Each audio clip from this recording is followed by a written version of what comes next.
నమస్తే, నేను డాక్టర్ దివ్య మండల, obstetrician and gynaecologist, Andhra hospitals, Visakhapatnam. ఇప్పుడు మాయ ప్రెగ్నెన్సీలో కిందకుంటే దానివల్ల వచ్చే సమస్యల గురించి మాట్లాడుకుందాం.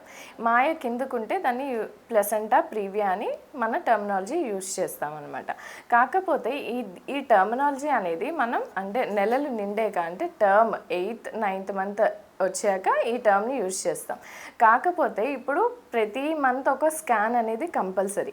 ఎర్లీ స్కాన్స్ అంటే ఫస్ట్ 3 months కానీ 4th మంత్లో ఎన్టీ స్కాన్ అని తీస్తాం. వాటిల్లో కానీ టిఫా స్కాన్ అంటే 5th మంత్ ఎండింగ్లో కానీ తీసే స్కాన్స్లో కూడా మాయ అనేది కొంచెం కిందకు ఉన్నట్టు స్కాన్స్లో రేడియాలజిస్ట్ మనకి ఇస్తారు.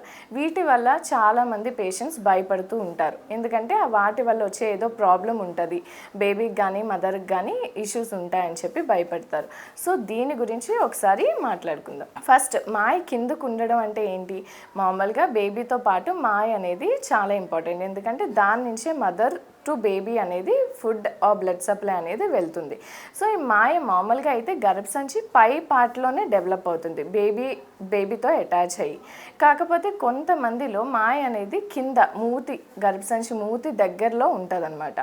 ఇది ఎర్లీ టైంలో కనిపిస్తే మన స్కాన్లో దీని గురించి అస్సలు భయపడాల్సిన అవసరం లేదండి. ఎందుకంటే ఇది ప్రెగ్నెన్సీ పెరిగే కొద్దీ బేబీ ఎలా పెరుగుతుందో మాయ కూడా సైజ్ అలానే పెరిగి అది గర్భసంచి పై భాగానికి నెలలు నిండే కొద్దీ చేరిపోతుంది. సో ఆ టైంలో మనకి ఇష్యూ ఏమి ఉండదు. బేబీ అండ్ తల్లి చాలా బాగానే ఉంటారనమాట. నెక్స్ట్ ఫస్ట్ 3 monthsలో ఉంటే ఇది కొన్నిసార్లు చిన్న బ్లీడింగ్ అయ్యే ఛాన్సెస్ ఉంటాయి. అది స్పాటింగ్ అంటే చిన్నగా బ్లీడింగ్ కనిపిస్తే వాటి వల్ల మనం టెన్షన్ పడక్కర్లేదు. ఒకసారి మన గైనకాలజిస్ట్ దగ్గరలో ఎవరికి చూపిస్తున్నామో వాళ్ళకి ఒకసారి కన్సల్ట్ చేసుకోవడం మంచిది. ఎందుకంటే ప్రికాషన్గా ముందే చూసుకుంటే వాటి గురించి లేటర్ వచ్చే కాంప్లికేషన్స్ని మనం అవాయిడ్ చేయొచ్చు.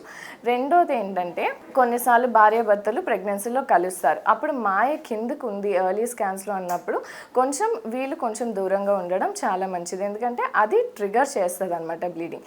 అదర్వైజ్ ఎర్లీ టైంలో ఉన్న మాయ కింద ఉన్న సమస్యని మనం ఎక్కువ టెన్షన్ పడక్కర్లేదు. లాంగ్ జర్నీస్ అవి చేయకుండా ఉంటే సరిపోతుంది.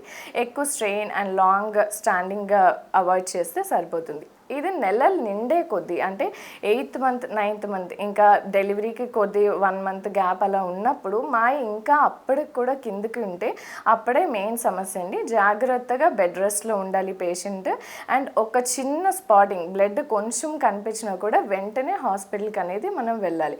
ఎందుకంటే అది ఒక్కసారి బ్లీడింగ్ స్టార్ట్ అయిందంటే పేషెంట్కి అసలు పెయిన్ కూడా తెలియకుండా ఒక పూల్ ఆఫ్ బ్లడ్ అనేది బయటకు వచ్చేస్తుంది. దానివల్ల బేబీ హార్ట్ బీట్ సడన్గా ఆగిపోవచ్చు, లేకపోతే డౌన్ అయిపోతుంది. మదర్ మెయిన్గా కొలాప్స్ అయిపోతారు. సో దీనివల్ల చాలా ప్రమాదం అనేది ఉంటుంది. సో 8th 9th month స్కాన్స్లో కానీ ఈ ఫైండింగ్ మాయ అనేది కిందకు ఉంది అని తెలిస్తే మాత్రం మనం చాలా ప్రికాషన్స్ అనేది తీసుకొని డాక్టర్ అడ్వైస్ ఖచ్చితంగా తీసుకోవాల్సి వస్తుంది. So thank you.